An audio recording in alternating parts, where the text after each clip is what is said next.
My name is Alberto Garcia, and I struggle with depression. My name is Sydney, and I know someone that struggles with depression and anxiety. My name is Skylar Patterson, and I struggle with bipolar disorder. My diagnosis is depression. I don't know if that's the accurate way to describe it, but basically the way that affects me is it's just like mental processing. My depression allows me to, I guess, see things in different ways that other people wouldn't normally experience. More of like, I guess, in terms of overthinking and seeing things in what potentially a lot of people would say is negative in a pessimistic way. My dad struggled with depression. He felt like he wasn't good enough all the time, and he definitely did not get out of bed and didn't do what he needed to do for his family. And that's why my mom and him got divorced, is basically because he wasn't providing what he needed to, because he wasn't able to, do the daily tasks that normal people are expected to do. He also worried a lot. He always wanted the best for us, but that also meant that he sacrificed a lot of his, money and just time going from job to job, because he was like, I'm not good here. Maybe I'll be good here. If I start receiving praise here, I'm going to move here. It actually originates from manic depression. So what it is the person gets not mood swings, but like they'll have a state of depression that lasts like a few days or weeks, or that'll switch like super fast to high energy and feeling emotions at higher levels than normal people do. So like to me, it's just like can't trust my emotions. Like I'll be happy one moment and then freaking out the next, or I'll be somewhere like at work or with friends and I just get super energetic for no reason, and then I'll crash like 30 minutes after that and I'm just crying, which sucks. And it's not fun.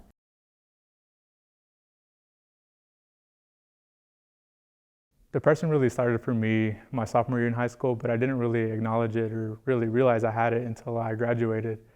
Coming here to WT really is when I started noticing that the way I isolate myself, the way I like react or I guess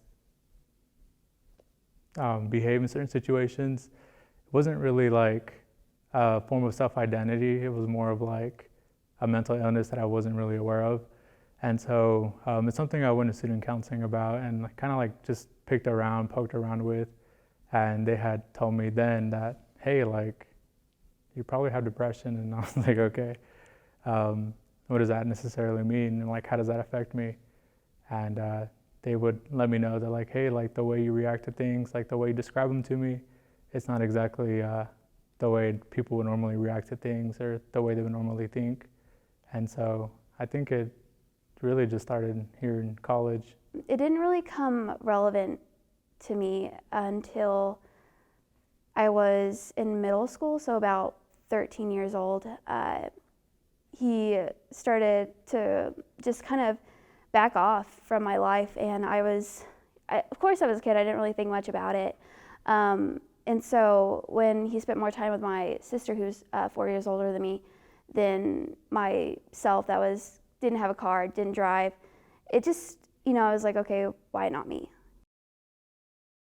It was the night before we had a theater clinician, and I was so overwhelmed with emotions. I didn't know what was what, and I was like, I have no control over this. I can't determine what's actually wrong with me. Like, I don't know what to do, and I kind of had a reaction. It wasn't something that I thought about, but that's when I like started to self-harm. But like in the moment, I was like, this is too much for me. I need to be in control of what I'm feeling, or I need to know like the pain that I'm feeling, like where it's coming from. And so like after that happened, and like after making that decision, I realized what I did, and I was like, oh, crap. There's a lot going on in my brain that probably shouldn't be happening, and I was like, this isn't just teenage mood swings. There's something that actually needs to be addressed. So overthinking is one of the greatest things, I guess, in terms of affecting me. I can go through any event, again, which like students or people would normally go through, and I guess like just get over. And I don't. I tend to like pick at things and like say like, well, like, does this happen for a reason? Again, like, so I guess simple things. Let's say I get a failing grade in a course or a test. Instead of like naturally thinking, well, like, hey, I gotta study more, like, hey, I gotta like do better, like learn better, apply myself better. The way I tend to think about things is like, maybe I'm doing bad because I'm just a bad student. Maybe I'm not like a great learner. Maybe I'm not like doing things the way I'm supposed to be like everybody else is. And again, it goes kind of back into like nitpicking and kind of like picking at myself and seeing things in like a negative perspective and not really like enjoying myself or loving myself as I should or like even be thinking about in the first place. Throughout his like day-to-day life, he definitely, he was very absent. He just went to work, did his job. He didn't really talk. He definitely didn't, I guess, communicate like he used to do. He used to pick us up on the weekends when he was supposed to, but then as I got older, he stopped wanting to hang out with me, stopped calling me. I would have to be the one that called him because he just kind of decided to forget me because I wasn't in his daily present life. And so it became more prevalent when he was anxious about my grades more than my sister that was having a lot more issues than me. You know, I was good grades all throughout school. You know, I tried to have good grades in order to make him love me more because, you know, I didn't realize that there was something wrong until it became more prevalent throughout as I got older and started picking up the signs. I constantly will avoid interactions with people I don't know, or I'll overthink a lot of stuff. And like physically, I can get migraines or get like sick to my stomach, or if I get like into depressive states, I'll just sleep the whole time, or I'll get so overwhelmed that I will miss a bunch of assignments and can't focus in class and stuff like that.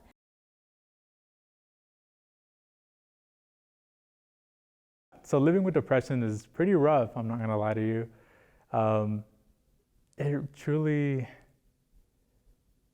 It kind of just engulfs you. I want to say that like a lot of people again see it as like a superficial thing of like, oh, maybe they're moody or maybe they're just going through a phase or like they're just not in a happy moment. But again, it's something that's been affecting me for the last 4 or 5 years and hasn't been diagnosed for the last 3 or 4 years. And it really just swallows you and takes you up and like chews you out and then spits you out. And then even after that, like you think that's it, but it just continually, like it's a process or like you have to learn how to cope with it. And then like you cope with it and you're not doing better. And it's again, like it's just a continuing process that a lot of people find stressful or like tiresome. And that often leads to like other terms of mediation, which a lot of people would not see as in the greatest light, but suicide is one of the greatest results of that. And again, it's a pretty rough one. Well, my mom and dad divorced when I was 2, so I grew up living with my mom and went to spend time with my dad on the weekends. Of course, I didn't really see it. I was a child. I, had a version of both of my parents, and so his house got way out of hand. There was like trash everywhere. There was a whole room that he was like, I'll clean that out eventually, but it was filled with all these tools because he worked in like Home Depot and stuff like that. So he had a lot of spare tools around the house. But this room was just filled with junk, and he didn't take time to clean it up. There was a lot of like empty bottles everywhere. Just not a good environment for a kid, but I of course didn't notice that because I was like, oh, it's my dad. I'm gonna spend time with him. This is gonna be great. He definitely tried to buy my sister and I's affection through like toys and food and, you know, everything like that. And then as I got older and he stopped hanging out with me more and more and he started living with my sister, it was kind of, I didn't really think much about it because I was like, oh, I'm used to him. He's going to eventually call. And then when he never called, I was like, I guess maybe I have to start taking up that part and start trying to, you know, rekindle that relationship, even though it was far too gone. It's kind of like I have someone else inside me. Like, I'm not me, if that makes sense. And it's kind of rough because like feels like I have different personalities throughout each and every day, and I'm like, I don't know which part is actually me, and it just makes it really hard. And again, I overthink a lot of stuff and I'll isolate, and so it really just wears me out because I don't think people realize how much mental health actually wears you out. Like, I could go work out and stuff like that, and like, yeah, it makes you tired, but mental health, like, it's constantly going on. That's not something I can turn off or turn on, and so it wears me out and really makes me feel like, you know, I can't interact with people or I can't trust people because what I have going on, because I don't want them to turn away. So it's just rough.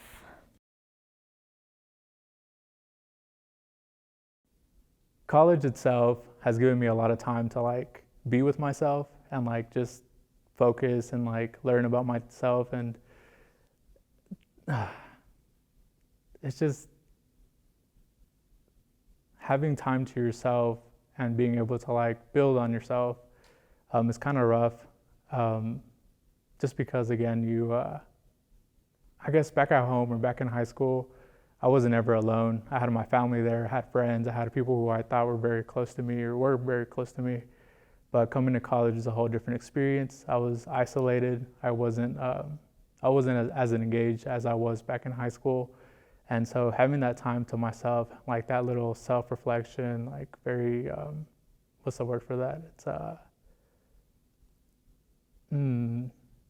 come back to that. But basically, you think of everything of like how, just how you operate and finding your true identity. And again, it wasn't easy because while I was trying to identify myself and trying to like learn who I was, there was all these like shadows in the foreground, and it didn't really help that, again, I'm trying to identify myself and I'm having all these issues seeing clarity or seeing the brighter side of things. And coming to college again was very difficult in a way, mainly because I realized that mental health, especially in regards to depression, is something that people go through alone, which they shouldn't have to, but something that you have to go through yourself and you have to learn from, and you have to like, again, learn how to mediate or cope with these things, because again, at the end of the day, like, it's only yourself and your own mind that's going to get you through it. I try to be super involved, but I'm also have a lot of assignments. I have to work and I have to worry about how my family's doing and not being there. And also there's a butt ton more people in this town than there was in my hometown.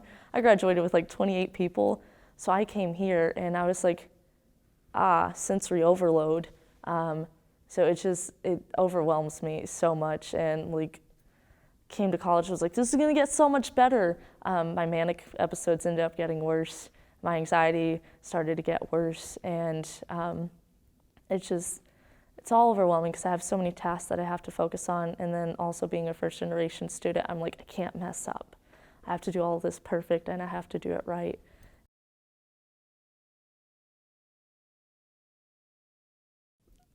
I love my parents and they have been like fully supporting, but in a way, like whenever I initially started showing, I guess, symptoms of depression, my parents didn't really take it that well. They were just like, hey, you're a lazy butt, like get yourself out of bed and like go do something, like stop just, I don't know, being lazy. Like in Spanish, they would say like, deja de ser huevón, like stop being a lazy ass and get out there and like do something. And I'm like, okay. And at first I thought it was like, again, like just a temporary phase, but it didn't really help that they didn't have much knowledge or awareness of, again, depression or mental illness in the first place. So they didn't really react so well. coming to college, I had a lot of friends that also had depression or had anxiety or some other sort of mental illness. And they, I guess meeting them was kind of beneficial to me because I realized that, hey, that I'm not alone, and like other people also go through similar symptoms or similar situations. And finding friends, I guess, was the best thing that could happen to me, simply because, again, it was like you realize that you weren't alone. Like, yeah, you have to face these things and like do these things by yourself and with your own, like, again, your own head, your own thoughts. But knowing that other people go through a similar situation was pretty amazing and comforting in a way. A lot of people will tell me to calm down in the middle of manic episodes and stuff because they think I'm just being childish or dramatic. And so like, hey, you kind of need to calm down. And I'm like, great, now you're just making me feel worse about all of this. You're making me feel bad and like I did something wrong. But I've also honestly lost a lot of friendships because of it. Because like, again, this was before I was diagnosed and before I knew how to deal with it. But I would switch real quick, like I said, with my emotions. And after a while, like people close to me are like, you know what, I don't want to deal with this anymore. You're kind of annoying and you take everything out on me. And I'm like, oh, I don't mean to. I even had a friend my sophomore year of college completely cut off ties with me because he couldn't deal with what I was going through.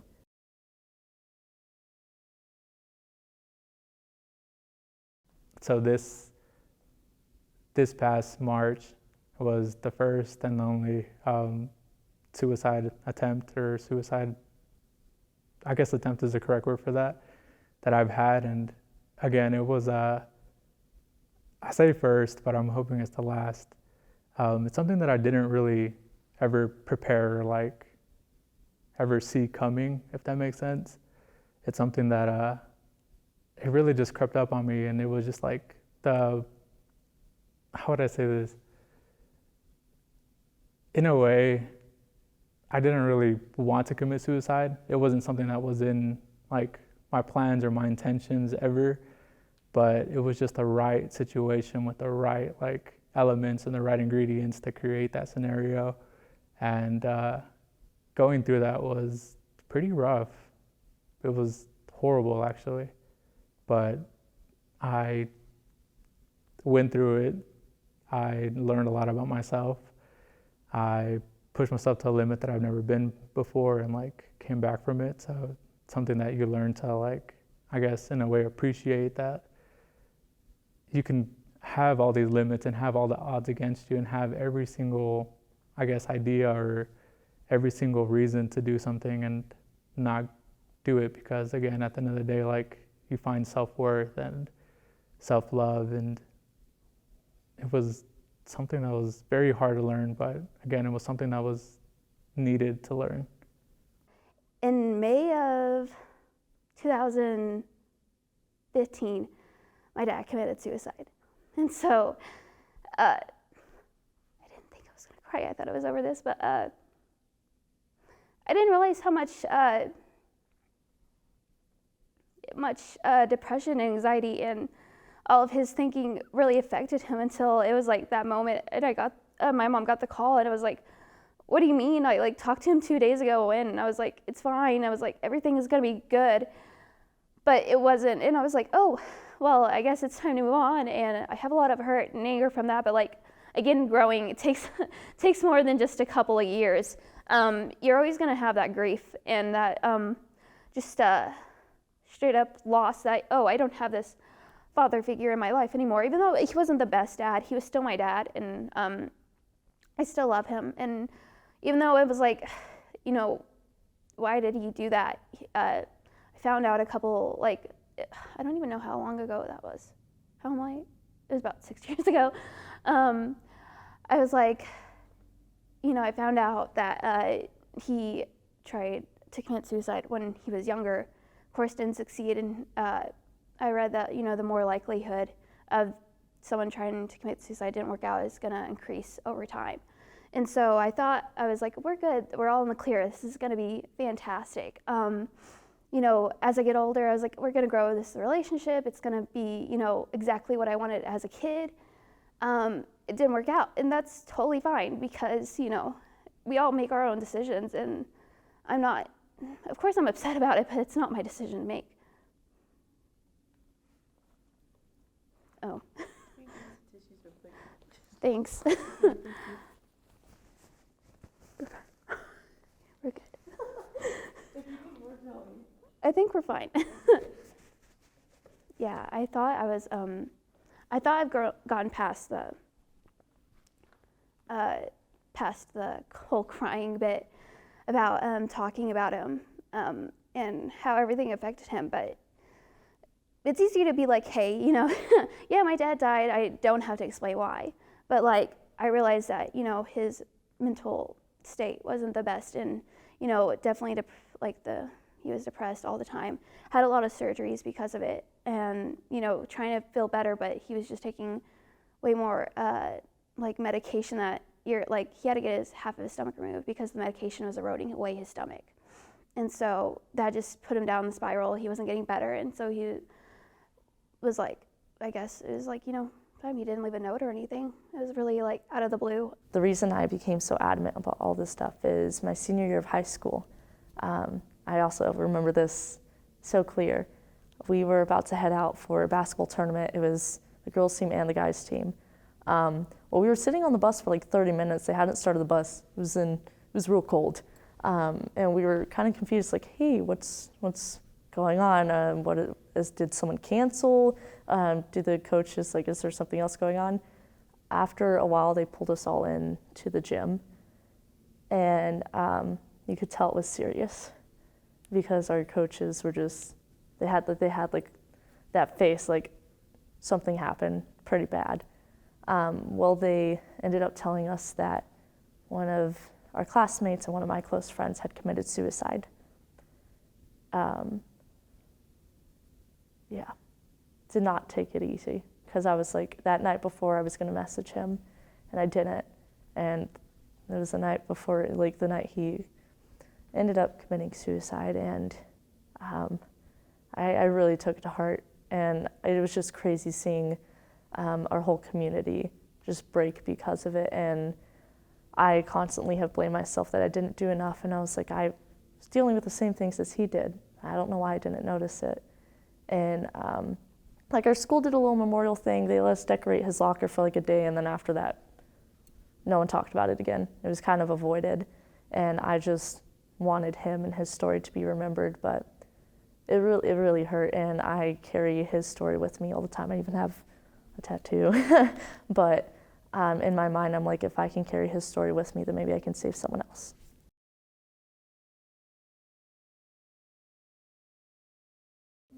This was, again, back in March. I was on the verge of suicide, and I had a friend who I'd called and texted, and I was like, hey, I'm going through this right now. I'm really sorry. I love you. But this is something that I've decided, I've made my mind up for it. And it's something that, again, it's disheartening, but I needed to tell you because I didn't ever want that specific individual to blame themselves for it, or realize that he never gave me a reason or whatnot. But being there and her calling UPD at the time, I just I was not a fan. I was like, why did you do that? You kind of ruin things. You I don't know, I was very, I guess, confused in regards to emotions, but having her do that and give me that second opportunity to life, again, it's something I'm very grateful about, just because now that I'm back and now that I'm here, again, I recognize that people struggle with that, and I recognize now how it feels to be in that position.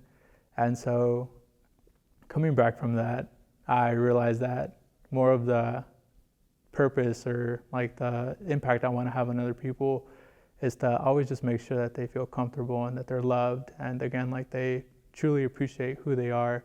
After my freshman year of college, goodness, this is when things started to get really bad, right? Because I'm in this new environment. Well, I also just got out of a very toxic relationship. He dumped me, kind of took it real hard. It's fine, that needed to end. But I went home for the summer, and obviously wasn't around all the friends that I had just made at college. So I was kind of alone, and it was like the case where out of sight, out of mind, so no one was texting me because they didn't see me. And then like I'd spend my days working double shifts at like waiting tables, and then at night I would just go work out, and that was it. Didn't really hang out with anyone, didn't interact with anyone, and just felt really alone, and obviously going through all the emotions of the breakup and just noticing that things were starting to heighten after that first year of college. Well, there was one week that my friends and I went to Corpus Christi. I think it was like the last night. No. It was 2 nights before the last night. And I had one of the worst manic episodes that I've ever had. I just went off on the 2 friends I had. I was pissed off and angry and overwhelmed and sad for no absolute reason. And I like packed up the car, and I was going to head back to Electra, which is like an 8-hour drive. My GPS wasn't working. I had no idea where I was. I told the friend that had rode with me that she could find a way back.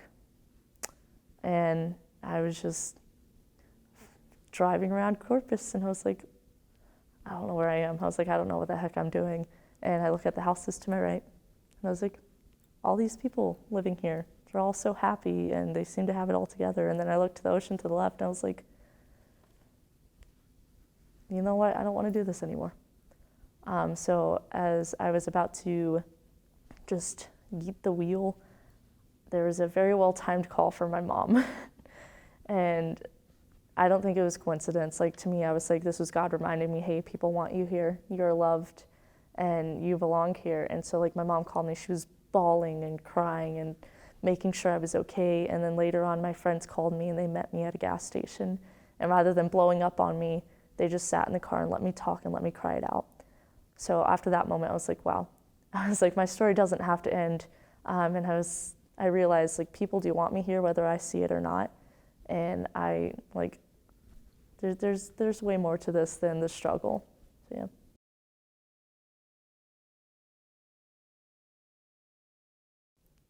I don't think it's talked about enough. I think, again, like, people grace the idea, like they barely like they go to the surface level about it, like, hey, yeah, people go through mental illness, people have like their demons, it's fine, and they kind of like belittle it into something that everybody has. They're like, yeah, everybody goes through depression, it's a phase, or like everybody is anxious about tests, like it's a phase, it's like a way of like living. But once people start showing like actual symptoms or like going through experiences or sharing their experiences, that's when people kind of like back off, and they're like, hey, like, you're being really negative in my life, you're being really pessimistic, you're kind of draining the life out of me. And again, that's where I don't think that it's talked about enough. I don't think that it's addressed in the right manners. I do believe that there's a great, I guess, society, or a great, like, there's people who are out there to help you, and there's always like that place, but it's not something that's easily attainable. I mean, yeah, you have text, you have like these lifeline, you have lifelines for like suicide prevention. Again, you can text counselors now, you can like FaceTime them, you can do whatever you want now. And so in a way, technologically, it is very easily attainable to get resources and get help. But at the same time, like, people going through mental health they don't always just need someone to listen to them. They need someone who like is there for them. And like, sometimes it's not your therapist. Sometimes it's not your like mom or your dad. Sometimes it's not your boyfriend, girlfriend. Sometimes it's like, again, like yourself, and like having someone close to you and someone you trust and someone you love tell you that, hey, I love you and I'm glad you're here. And like, I recognize you're going through these issues, but like, I just want you to know that you're not going through it by yourself. You hear it on like movies or in books, and it's like, oh, it's this one thing, but you don't realize how much it impacts someone until it happens to you. My sister also struggles with anxiety and depression, and she's like slightly bipolar and has all this stuff on her, and so she definitely tried once before, and luckily she's doing fine now, but like, it just puts in that mind, it's like, okay, was I not good enough? Was I not enough for you? Was I not doing enough for you, even though I was 13 through 16. I couldn't do anything. I didn't have my driver's license yet. And it's like, I shouldn't have been picking up that parent role to have a parent relationship with my father. But, it's like there's so many what ifs and everything like that I had to stop asking myself, because it's going to just be an endless spiral, and I'm not going to get better. I'm not going to feel better if I keep asking myself those questions. I do not think our society or community discusses this enough at all. Like I said, in high school, we decorated the Kazakh for a day, then after that we took it down. Well, normally you would expect a high school to be like, hey, let's all talk about this, right? Have a speaker come in, or inform students on hey, this mental health and suicide, this is stuff you need to know. We didn't address it at all. And that's something I find insane, because especially in high school and your younger age is when you start to notice mental health stuff. But we're not being taught about it at all. So we don't notice the struggles that we're going through. We don't notice what someone else is going through. I didn't know that I was bipolar until I came to college. So they don't talk about it, which they're in turn, if someone's not knowledgeable about it, they're not going to address it or not going to do anything about it. But also, even since being at WT, I've noticed we don't talk about it enough at all. And I've tried to get involved and try to make a difference in that, but I don't really have the resources I need or the people who want to do it. And it's just been really hard, because again, in college, a lot of students deal with mental health issues, and my thought process of it is, again, if you don't know anything about it, you're not going to address it, you're not going to try to solve the problem. But also, by not talking about it, we're telling these students, hey, you should be quiet about this, don't mention this to other people. Because that's what I thought. It was no one talks about this, maybe there's something wrong with me. No one's going to accept me or accept this part of me, or no one's going to understand. So by not talking about it, we cause a lot of issues right alongside it with it.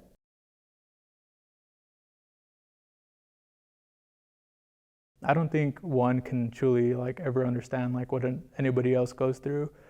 But knowing that I guess just having the prior knowledge, or having a sort of awareness for it already, just knowing how people with that specific mental illness, how they react to things, how they act, things that they might do in certain situations that again affects the way of how they live and what they choose to do.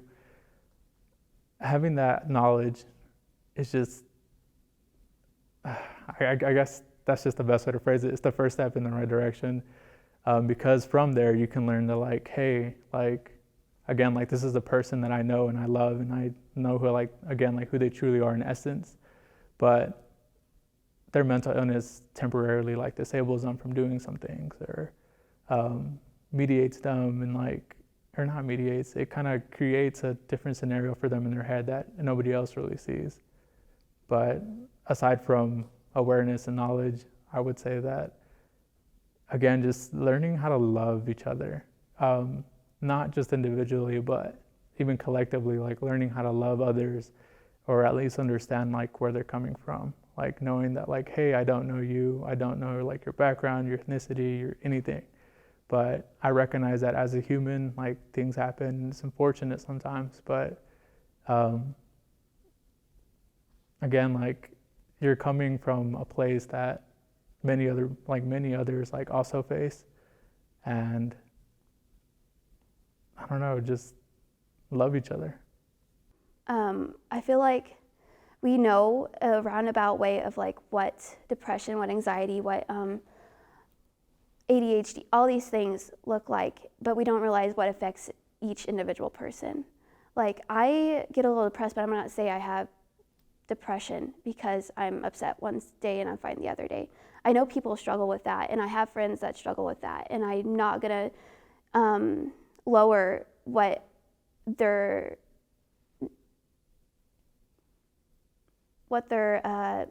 mental state is for how I think it should be. It's not going to fit in this round perfect box with a bow on top. Every single individual is different. Every single individual illness is different. And I think if he had help and had someone to talk to in the beginning, maybe he would still be around today, but who knows. But I definitely think it needs to be talked about more. It needs to be a little bit more addressed, and not so like, oh, this is this, okay, we're gonna stop talking about it, you know, but actually get to like what the point is, and everyone has something different. We have to understand my story is not the same as their story. What someone else is going through is not the same as what I'm going through. But rather than ignoring that and like getting to know people on a surface level, like, hey, what's your name? What's your major? Ask them about like themselves, what makes them them. By creating that relationship, you then open up an opportunity to help someone else. You give them the opportunity to be vulnerable and just actually discuss what's going on in their life, which therein creates an opportunity to speak up.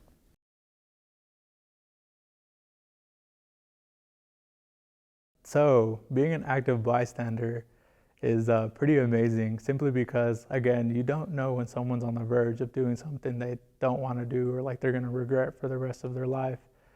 So simply by reaching out or like doing something and like not being a passive bystander can potentially save someone's life. Like I've heard stories where like people walk on bridges and like they say that they would stop or like turn right around and not do what they're gonna do if someone would just smile at them or like reach out to them, and like nothing happens. Like they said that they would walk on the bridge and no one would say hi, no one would ask them, like they would see them crying and not say anything. And they would go through in their idea with like suicide, but of course it was a failed suicide because they came back to tell that story. But it's as simple as that, like reaching out and like, again, like loving each other and understanding that not everybody has like the best days, or like not everybody goes through like the perfect mindset or perfect, like they don't have perfect mental health. And so, I don't know, again, doing something is the first step in the right direction. I don't want what happened to me to happen to someone else. I definitely hold it in, and it's going to take me a little bit more time to be able to openly discuss what happened. But I don't want someone who is feeling like they're worthless, nothing to society, nothing to them, and like has their worth in their grades or their works or anything like that. And it's like, oh, no one cares about me. I guess it's, I guess I'm not supposed to be here. But no, they're supposed to be here. You're supposed to be like, you are here for a reason. Every person in this room, in this university, in this world has a reason why they're here. And I think that's a big thing to advocate for, is that you're not like someone else. I have to remember that all the time. Like when I compare myself to someone, I'm like, okay, they are them and I'm me. Yes, they have attributes I want, but it's time to move on and grow myself more into who I am supposed to be. By speaking up, we provide knowledge to our community, but also if I speak up about it, it'll give someone else the courage to speak up about it. Because, once someone close to you realizes, oh, they deal with similar issues, or if they see someone of like higher authority or leadership actually talk about their own experiences, they're like, oh, I'm not alone. By speaking up, we tell people, hey, there's a whole community of people right behind you. We're here to help you. We're here to just get you through this and hold your hand when you cry. Like by speaking up, we tell people they are not alone.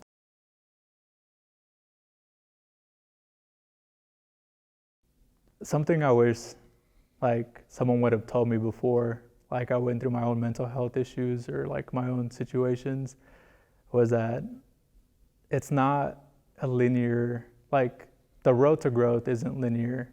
It's like it goes forwards, it goes backwards, it goes up, it goes down. I would call it a roller coaster, but it's much more than that. There's times where people relapse and they'll go back into like their toxic, I don't want to say toxic patterns, but in a way toxic patterns, in which again, like puts them back in the place that they were whenever they started.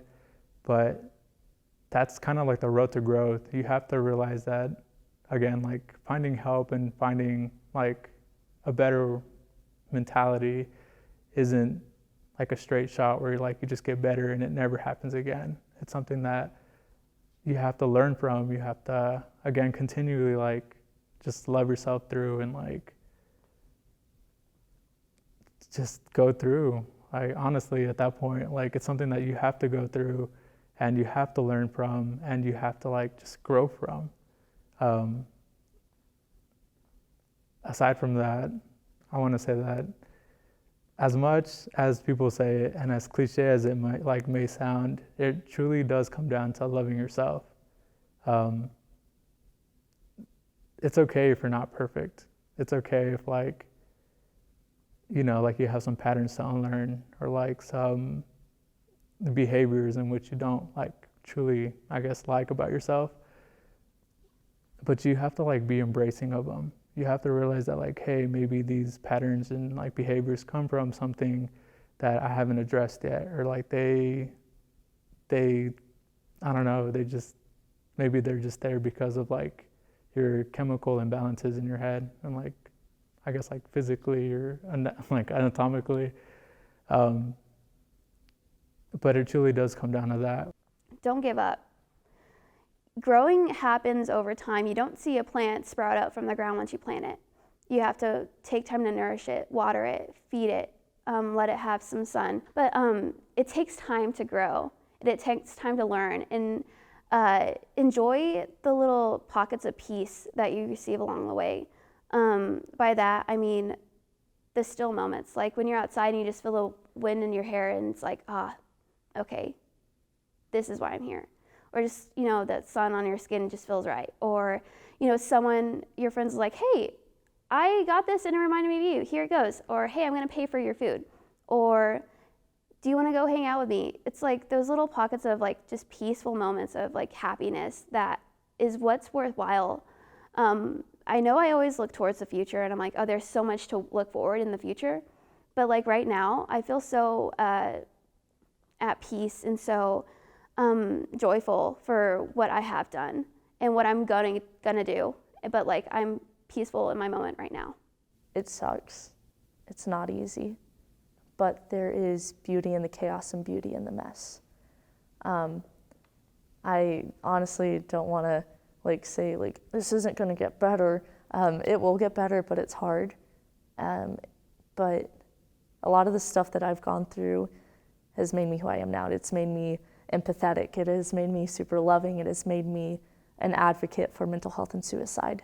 By like just going through your story, no matter the rain or the sunshine, you're creating such a beautiful creation. And I love that. But also something else that I like to remind myself is imperfect progress is still progress. Doesn't matter if you take like 5 steps forward and then a step sideways and 6 steps back, you're still moving.